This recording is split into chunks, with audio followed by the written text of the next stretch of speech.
Sorry ha. Sorry kung iiwan na kita. Minahal kita ngunit bibitawan na kita. Kaya sa aking pagsuko, pinag-isipan ko kung lalaban pa ba ako o kakalimutan na lang kita. Pero sa karanasang pinadanas mo at sakit na pinaramdam mo, ay napagod na ako. Isa, dalawa, tatlong tsansa na higit yung binigay ko na. Pati sarili ko ay naubos na.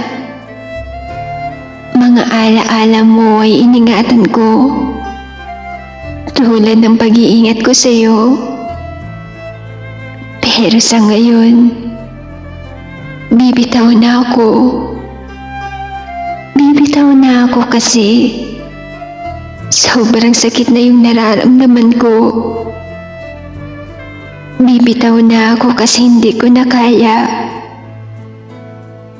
Pero sana, sa pagbibitaw ko na ito, ingatan mo yung sarili mo ha.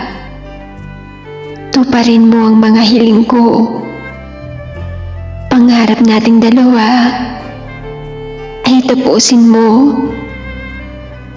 Kahit nawala na ako at sa ating kwento,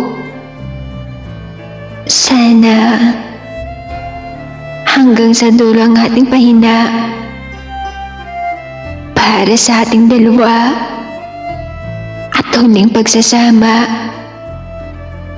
Ito ang wakas ng ating istorya.